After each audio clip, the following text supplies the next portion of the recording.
Hello students, almost after a gap of 15 to 20 days, we are again starting with the chapter of electrochemistry. You are welcome in our lecture number 9 of a chapter of electrochemistry.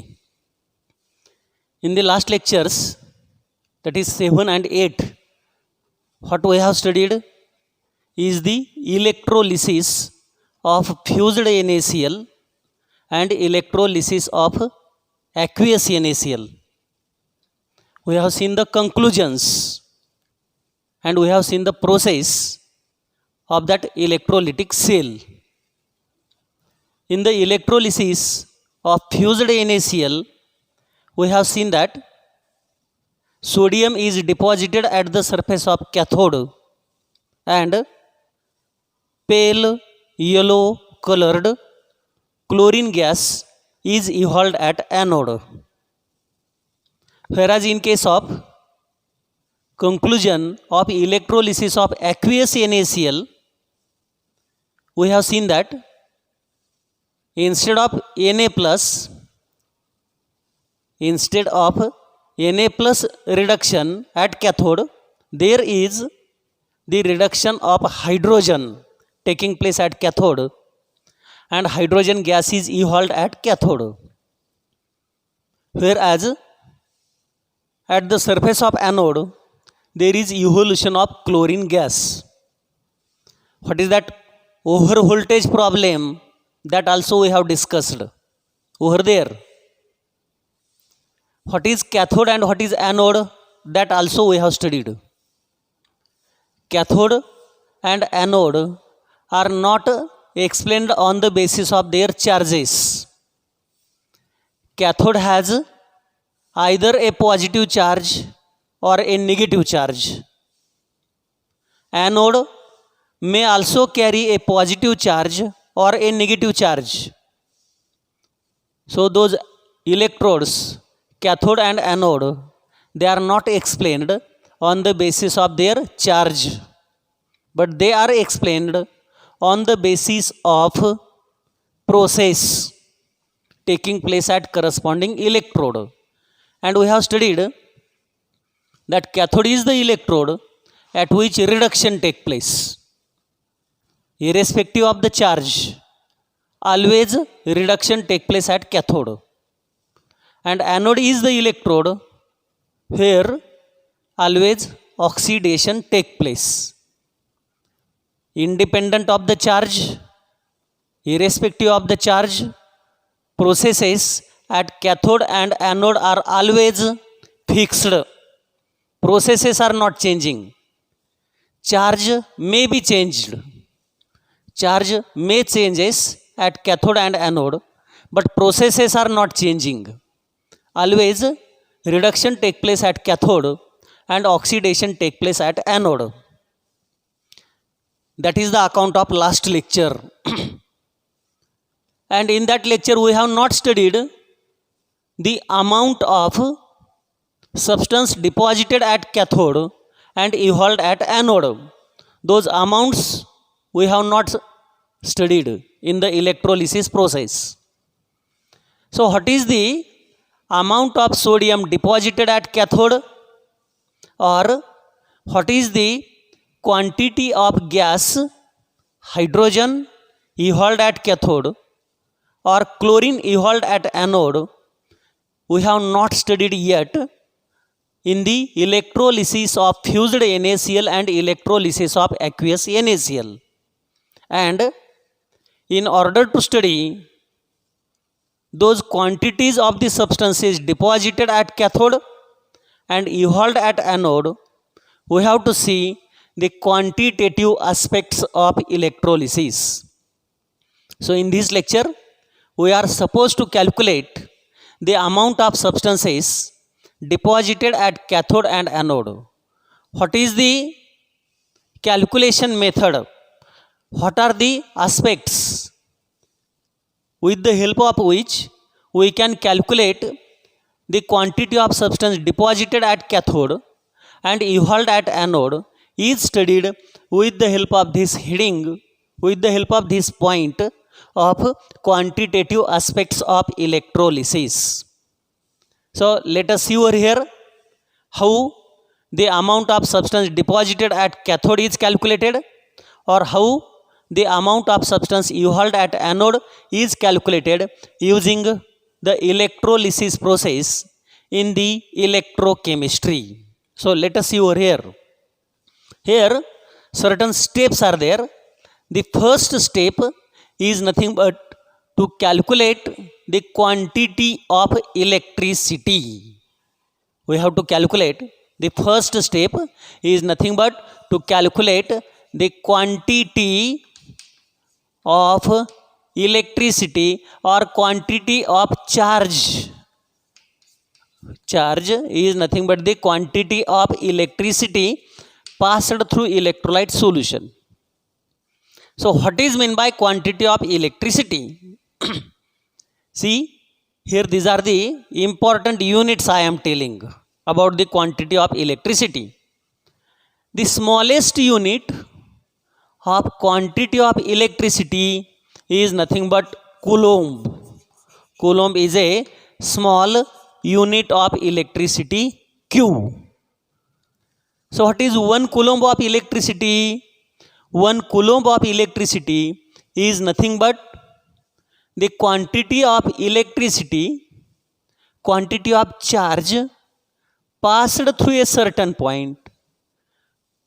Means whenever 1 ampere current strength is passed through 1 second, passed for 1 second through a certain point, is known as 1 coulomb charge. What is 1 coulomb charge of electricity?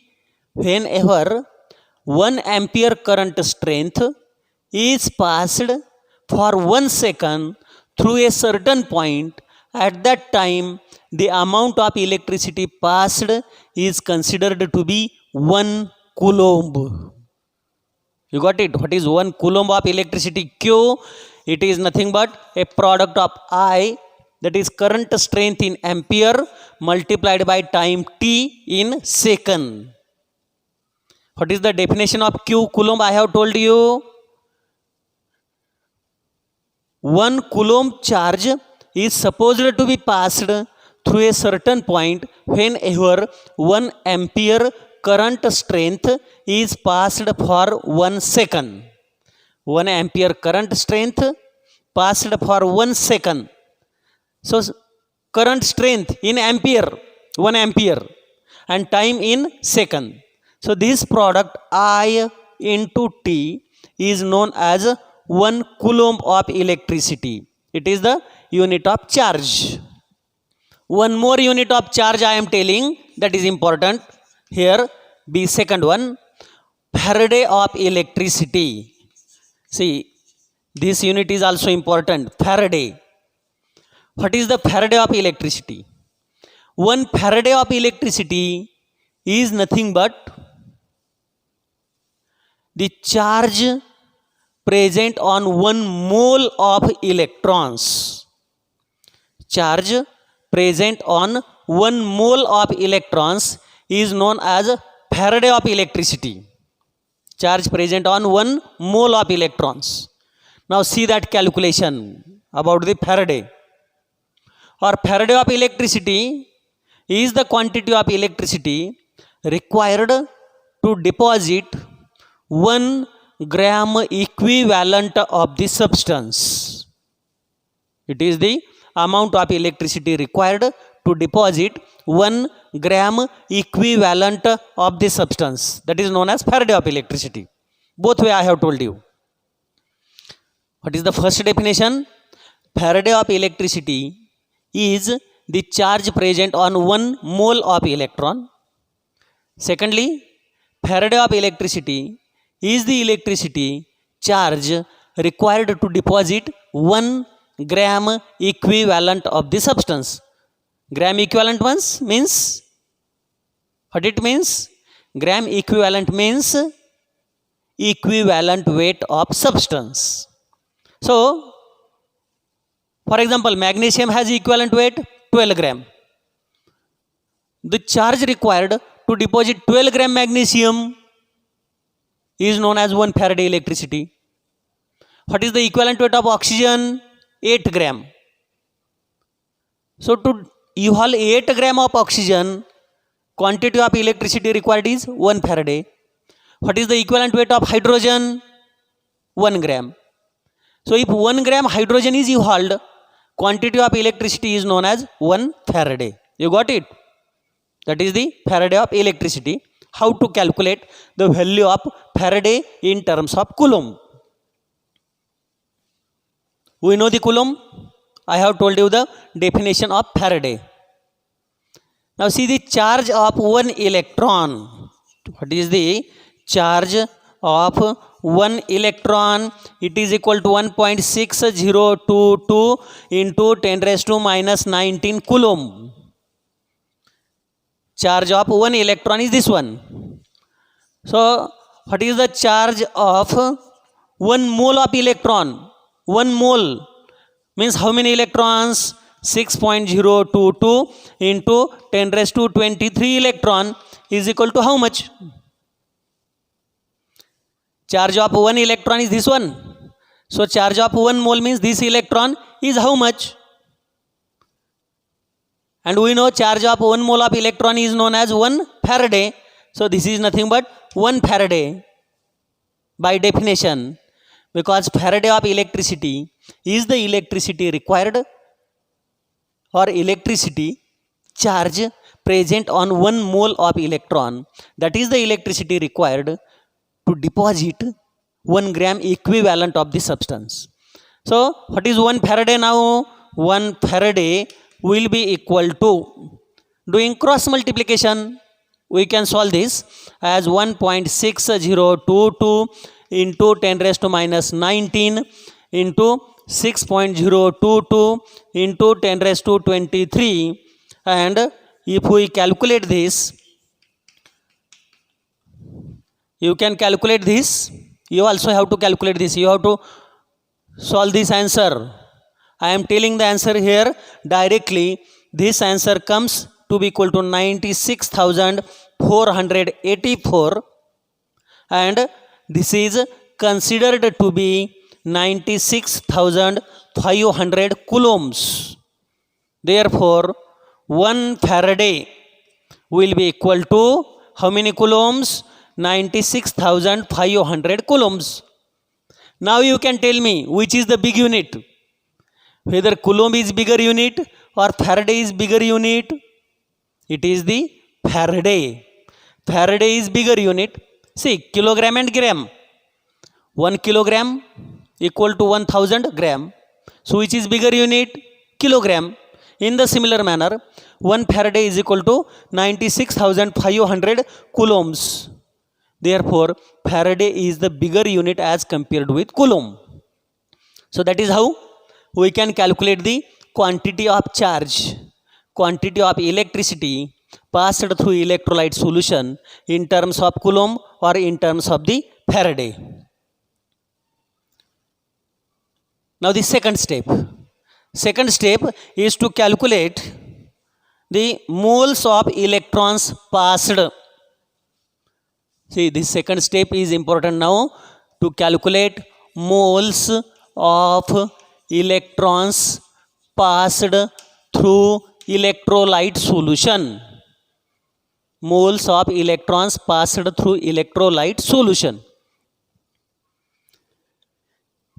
How to calculate the moles of electron? These calculations you know. So whenever 1 mole of electron is passed, 1 mole of electrons are passed. How many coulombs are passed? 96,500 coulombs. 1 mole of electrons passed is nothing but 96,500 coulombs passed. Here, how many coulombs are passed? Q coulombs are passed. So what are the moles of electrons? X moles of electrons. This we can calculate. Whenever 1 mole of electrons are passed, what is the charge passed? 96,500 coulombs. And if q coulombs are passed, how many moles of electrons are passed?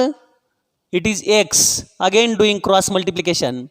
It means that moles of electrons passed, that is x, will be equal to, doing cross multiplication, it comes equal to q upon 96,500 moles. So this is about the moles of electrons passed. After calculating the moles of electrons, we can calculate the moles of substance deposited, and this is important. Moles of substance deposited, because from moles only we can calculate the mass of substance deposited. That is what our aim. So next step is moles of substance deposited or evolved at corresponding electrode. That calculation, third step. And it is given by the formula moles deposited will be equal to moles of electrons passed into mole ratio. Now see this important one. Moles of electrons passed, q upon 96,500 means I into T divided by 96,500. This we know. But what is mole ratio? To calculate mole ratio, it is very simple. To calculate the mole ratio, that you can easily come to know from some examples. For example, we have what is mole ratio. I am telling you, mole ratio is equal to, how to calculate it? Very simple. Ag plus 1 electron giving Ag. That is one reaction. Second reaction, I am writing Ca plus 2 electron giving Ca. Reduction reactions. Or one more reaction, Al plus 3 electrons, it is giving Al. These are the three reactions I have written. Now mole ratio, very simple to calculate. It is the moles of substance divided by moles of electrons. It is moles of substance divided by moles of electrons. Now for silver, what is mole ratio? Moles of substance is 1 divided by moles of electron is also 1. So mole ratio is 1. In case of calcium, moles of substance is 1, but moles of electron 2, therefore 0.5 is the mole ratio. In case of aluminium, moles of substance is 1 divided by moles of electron is 3. So 1 upon 3 means 0.3333 is the mole ratio. So it is very simple to calculate the mole ratio. Had it been the case that the reaction is like this, Si plus 4 electrons giving Si. What is mole ratio? In case of this reaction, 1 divided by 4, 1 upon 4, that is nothing but 0.25 is the mole ratio. So very simply mole ratio we can calculate from the reaction. It is not too much difficult. Easily we can calculate the mole ratio from the reactions. Moles of electrons we know, q upon 96,500. So substituting over here, we can calculate the moles of substance deposited. And from moles of substance, we can calculate the mass of substance. I am removing this now. Last step now is the calculation of mass of substance. Fourth step, to calculate mass of substance.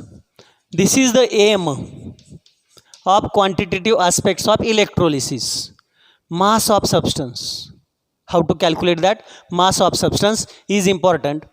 We know this formula: moles of substance will be equal to mass of substance divided by molar mass of substance.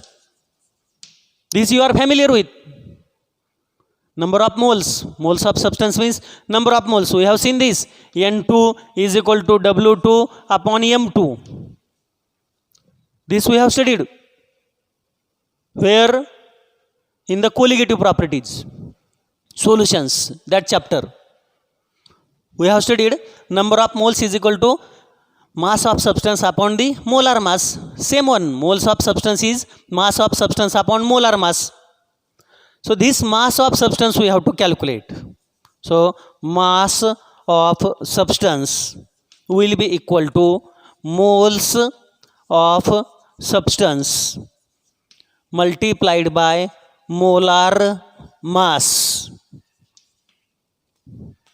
And now we can calculate this mass of substance by substituting moles of substance and molar mass.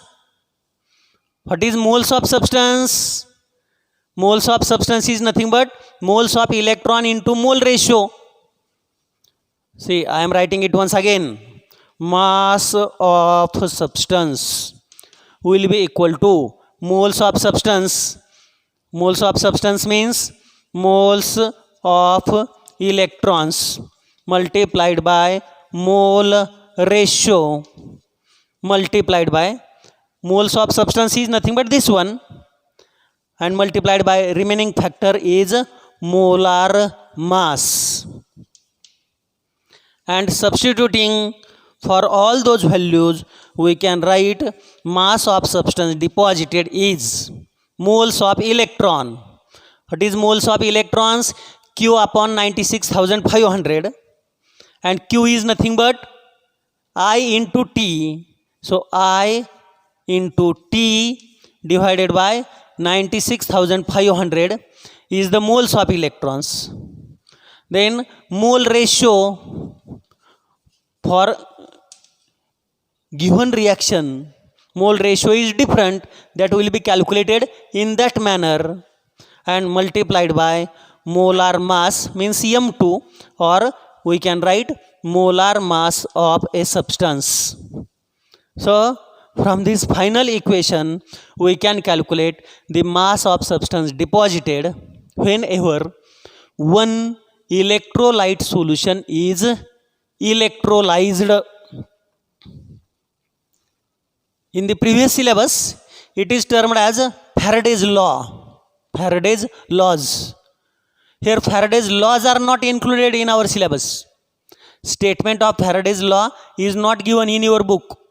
That is not included in the syllabus, but calculations are there, and by this format we can calculate the mass of substance deposited at cathode or evolved at anode. See the last step once again. Mass of substance, we know how to calculate it, because moles of substance is a ratio of mass of substance upon molar mass of substance. That is N2, number of moles is mass upon molar mass. So from this equation, mass of substance is moles of substance into molar mass. Moles of the substance can be calculated by this formula, that is moles of electron into molar ratio. How to calculate that molar ratio or mole ratio, that I have told you with these 4 examples. Very simple to calculate the mole ratio. And moles of electrons, we know that is Q upon 96,500. Q is nothing but I into T upon 96,500. Therefore, it become moles of electron into mole ratio into molar mass. moles of electron is I into T upon 96,500 into mole ratio into molar mass. Using this formula, we can calculate the amount of substance deposited at cathode or held at anode. So that is the quantitative aspect of electrolysis. Whenever only one electrolyte solution is electrolyzed. How many? If only one electrolyte solution is electrolyzed, this is the applicable format. So in this lecture, what we have studied? We have seen the quantitative aspects, where we have seen what is meant by Coulomb of electricity, I into T. Then what is Faraday of electricity? What is the number of moles of electron passed? What are the number of moles of substances deposited? And last, what is the mass of substance deposited whenever one electrolyte solution is electrolyzed? Now, instead of one electrolyte solution, if there are two electrolyte solutions electrolyzed instead of one, if two electrolyte solutions are electrolyzed, there are another type of calculations. Those calculations we will see in the next lecture.